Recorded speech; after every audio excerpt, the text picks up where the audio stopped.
Madam Speaker, today the House is taking action to protect consumers at the gas pump.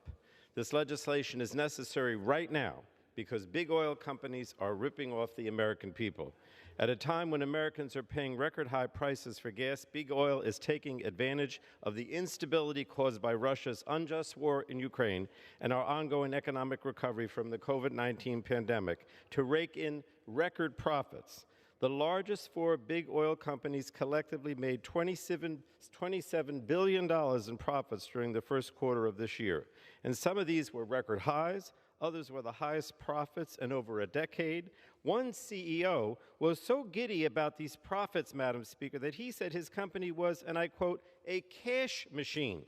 These companies are indeed cash machines. Last month, the Energy and Commerce Committee held a hearing with the leaders of the 6 big oil companies, and during that hearing and questioning from me, all 6 big oil CEOs refused to scale down stock buybacks, making it abundantly clear that their sole interest is their profits, even when it comes at the expense of the American people. Instead of a traditional supply and demand economic model where we'd expect to see these companies ramping up production to meet rising demand, they are instead using their profits to buy back their own stock to further pad the pockets of their executives and shareholders. Now, if oil companies want to produce right now, nothing is standing in their way. The oil and gas industry has more than 9,000 approved but unused drilling permits that could be used for production today.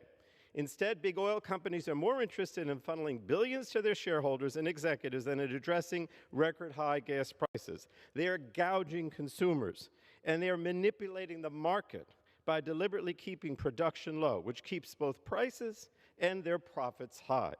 Now, you don't have to take my word for it. Oil and gas executives themselves admitted as much. In a recent survey, 60% of executives cited investor pressure to maintain capital discipline as the primary reason they are not increasing production. And only 6%, and I want to stress this, only 6% said government regulations are impeding oil production.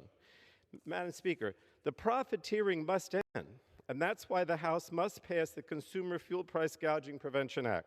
This legislation will put an end to price gouging, penalize market manipulators, and bring more transparency to the secretive oil and gas market. It's a monopoly.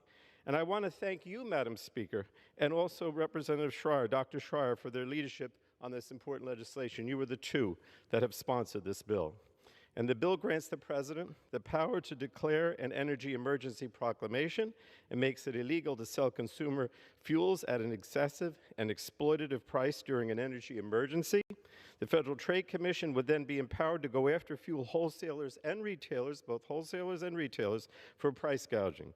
It also empowers state attorney generals, including the U.S. territories and the District of Columbia, to enforce against price gouging at the retail level. Now, this legislation bolsters FTC's ability to crack down on fuel market manipulation and doubles the maximum penalty for manipulating wholesale oil markets to up to $2 million a day for each violation.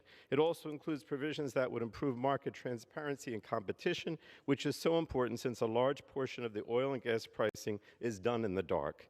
We need to shed light on how these prices are reached so that we can hold these companies accountable. Madam Speaker, let me just say, it is time we stop big oil from ripping off the American people. Let's help lower gas prices at the pump by passing the Consumer Fuel Price Gouging Prevention Act today. And with that, I reserve the balance of my time.